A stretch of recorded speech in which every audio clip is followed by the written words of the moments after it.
hands up, no turning back. Welcome to Strive Tribe. This is your host, Devan Gonzalez, bringing you another dose of motivation, personal development, and of course, of all things, mindset. If you're new to the tribe, you're in for a treat. If you're a returning listener, it's fantastic to have you back with us on this ongoing journey. Today's episode is dedicated to a tool that can catapult you not just on your fitness journey, but in every aspect of your life. But before we go into those that topic and really go into it, I wanted to start off a little bit differently than normal. I wanted to talk about this in the beginning of the episode. Normally, we kind of talk about it at the end or mention at the end. But this is important to Nick and I both. And we are here to have a positive impact on as many lives as possible. And I don't know if you know what I mean by having an impact, but if you're not sure, make sure you go check out the episode titled Ripple Effect. I believe it was about 2 episodes ago. And in trying to have like a positive impact, we're here to discuss your problems, right? The problems you may be facing in fitness, in nutrition, in mindset, or any area of your personal development journey. But to do so, we would love, if you guys keep sending the DMs, keep sending the emails, and letting us know what topics you want to actually talk about. You can send DMs to my personal account, to Nick's account, to the Strive account, or even to send it to our email. And all those are in the episode notes as well as in the show notes, all those contact links and contact points. So, we're here to help you on your journey. And we can only do that or better do that knowing the problems you guys are, facing. So I want to thank all of you that have been submitting the questions and topics that we've been putting out. And to the rest of you, we'll look forward to seeing your guys' topics and your guys' questions after this episode. Also, don't forget to subscribe on your favorite podcast platform. Subscribe to our channel, as well as, if you guys want to see some of the episodes on video, we do have the YouTube channel. Again, the link is in the show notes. And, make sure you subscribe and give us a 5-star rating on your favorite podcast streaming platform, as well as leave us an awesome review. All right, but now let's get started. So today, the topic I wanted to talk about that, I was saying it was going to catapult you in not just your fitness, but in any aspect of your life, is we're going to go into and dive deep into scheduling your day, time blocking, maybe conducting a time audit, and understanding how these strategies can supercharge your productivity and increase your efficiency, which will lead to incredible results for yourself, for your business, or your career, for your family, whatever the case may be that you need to implement these strategies on. But let's kind of talk about, before we go into the strategies, the importance of time management. You might be thinking, man, Devin, why is a fitness podcast, going over time management? But here's why. Discipline, consistency, and efficiency are all the cornerstones of both a solid fitness regimen and a well-balanced life. Time management, helps identify what's important. It pushes you to achieve your goals, and it gives you the freedom to spend the time doing what you love to do. Be it working out, reading books, spending quality time with loved ones, or, doing whatever you like to do in your spare time. So how do we gain the mastery over time? The first crucial step is understanding where your time is currently going.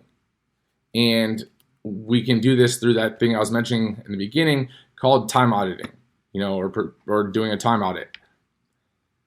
For example, have you ever reached like the end of your day and wondered, damn, where'd the time go? Of course you have, because we all have. You felt like you were busy and working on important things all day, and when it's time to go home, all of a sudden you wonder, what did you actually get accomplished all day long? How did the time get away from you?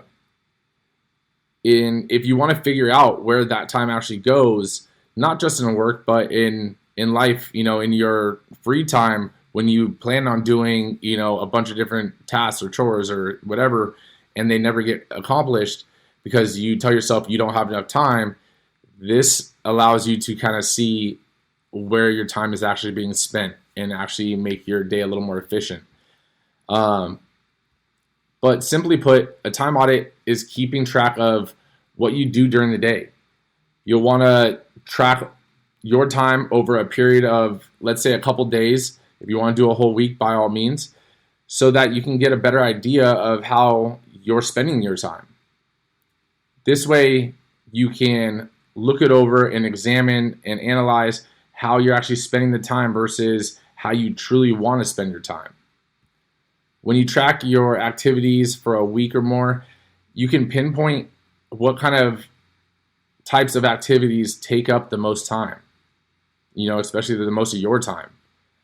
By knowing where your time's going, you can start to identify opportunities where you can be more efficient and increase, your productivity on the important tasks.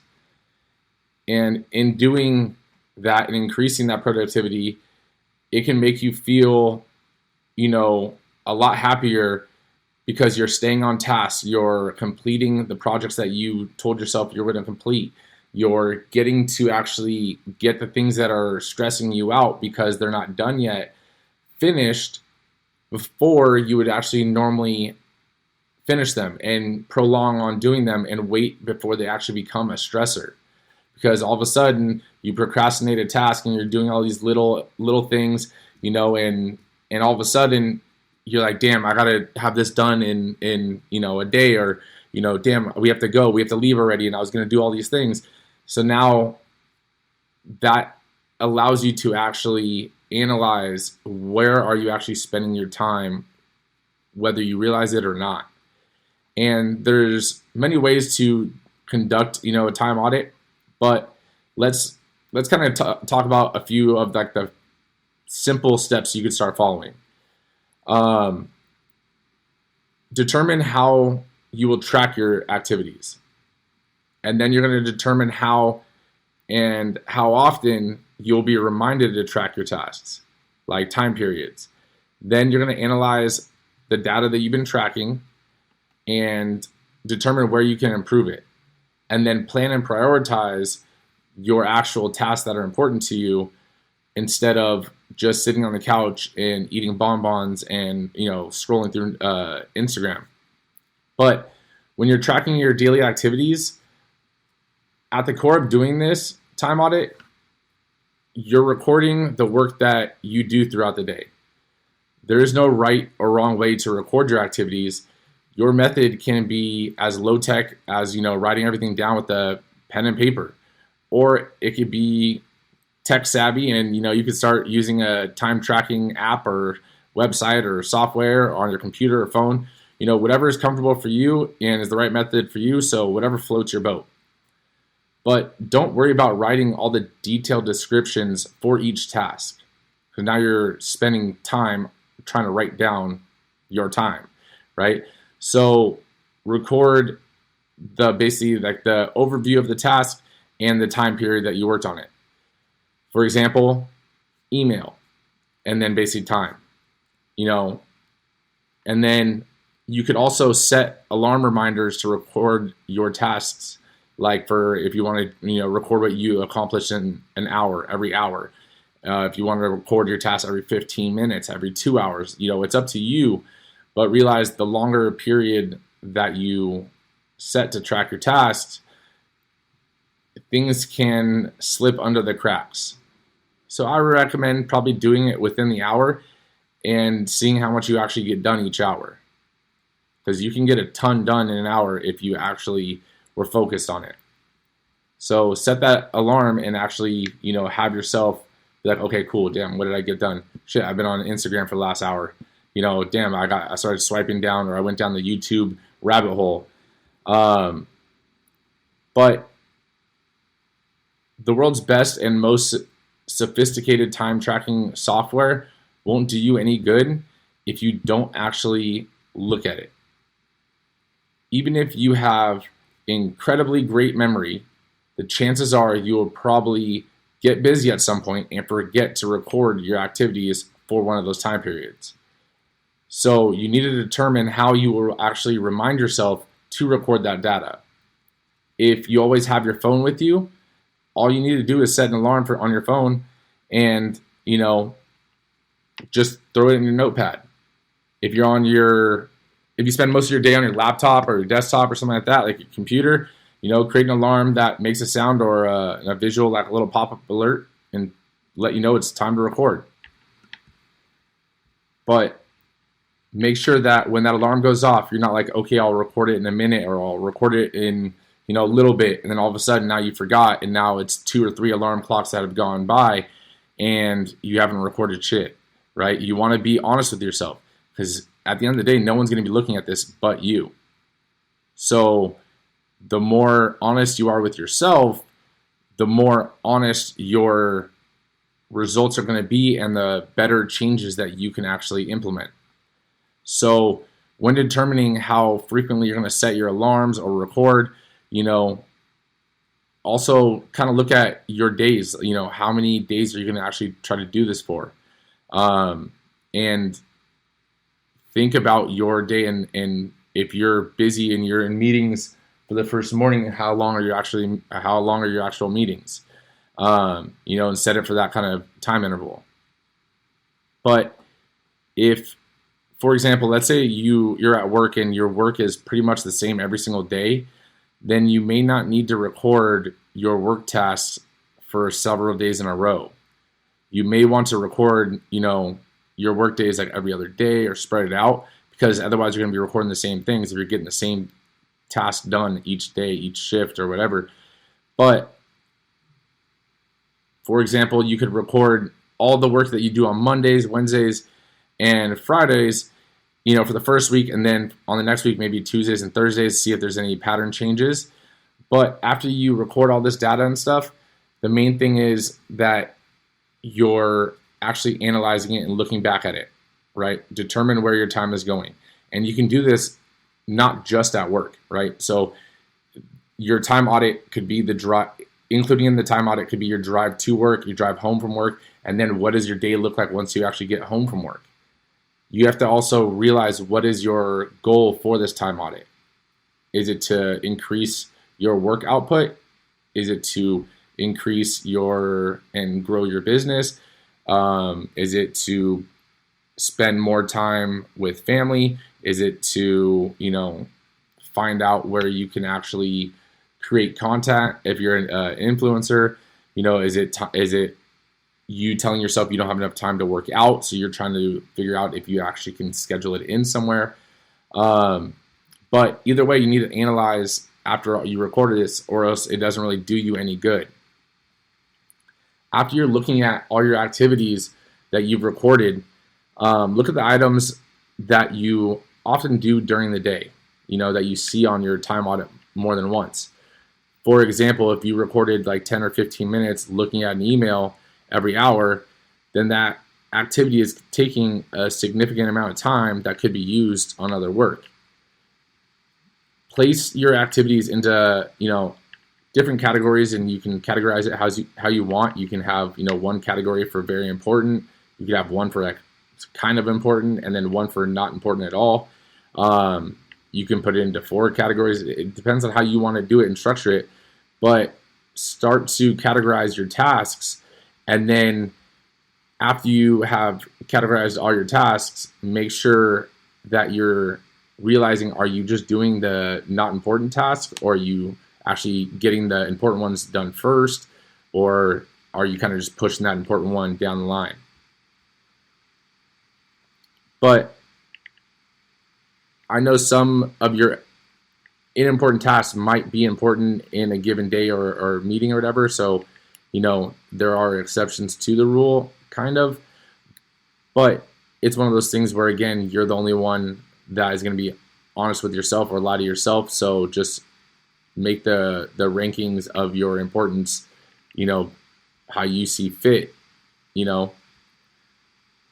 But while you're planning and prioritizing your day, now that you've identified what's important, what's not important, what is kind of important, make a plan that will prioritize the most important tasks first. Eliminate those activities that will keep you in front of your priorities, keep you in front of the things that keep you progressing. You know, begin by defining what your ideal day should look like.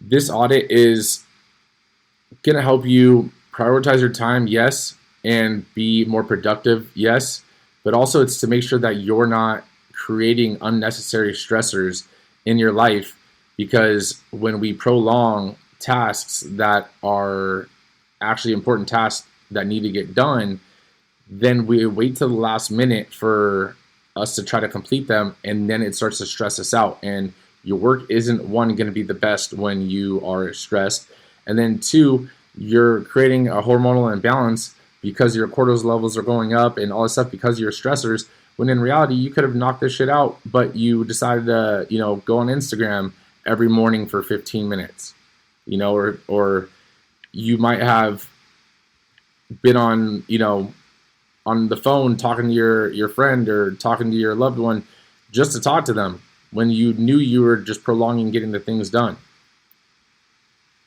Don't use time audits as a way to increase your workload, but instead use them as ways to find a way to minimize your distractions and activities that keep you from completing the most important tasks of your day. You might be surprised or even a little startled to see how much time is actually being spent on activities or things that you never thought took so much of your day.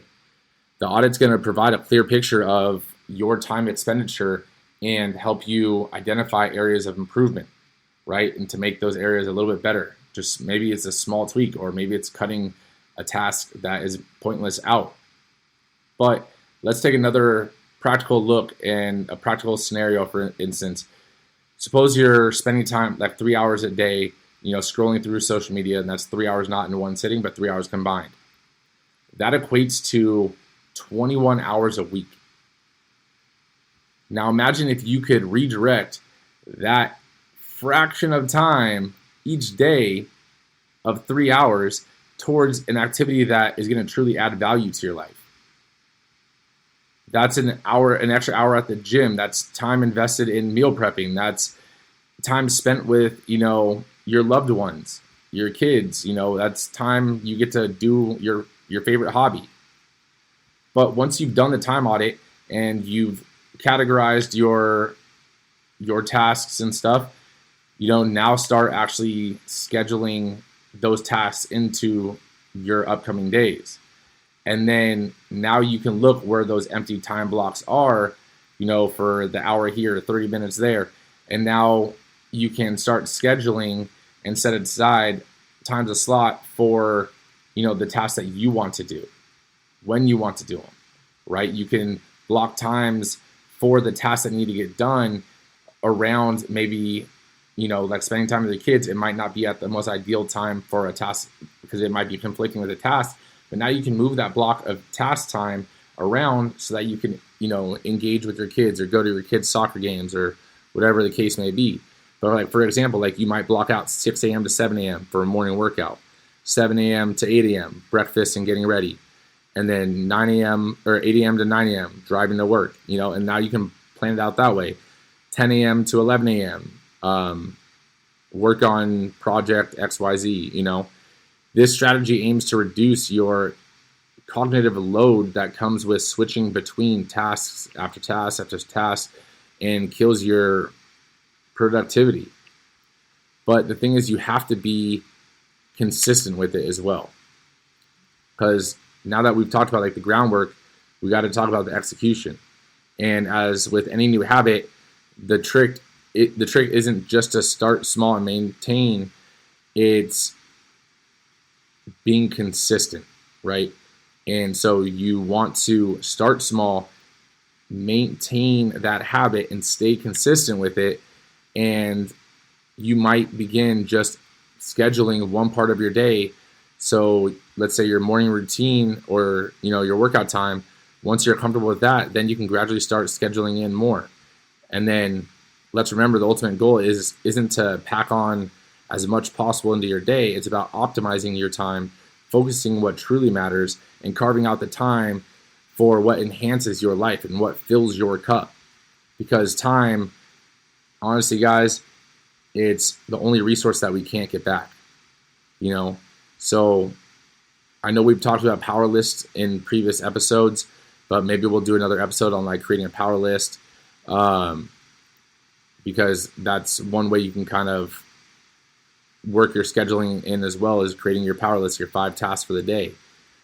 But what I want you guys to do is I want you guys to message us. What are you guys currently doing? How do you guys manage your time? How do you tried blocking off time and time blocking? Or have you done a time audit? What are the strategies that work best for you? So that maybe we can dive into it a little bit and talk about it for someone else and help someone else. But I honestly, you guys, I hope that helps, and I hope that opens up your mind a little bit in the sense of helping you grow on your personal development journey. But that's it for today's episode, guys. I sincerely hope it was insightful. It gave you some practical strategies to master your time. Remember, it's not about just being busy. It's about being productive. It's about striving for greatness and making every moment count. Thank you guys for tuning in to the Strive Tribe podcast. And then one more time, guys, remember to subscribe on your favorite podcast platform, and leave us a 5-star review, and then leave us a little comment. Until next time, guys,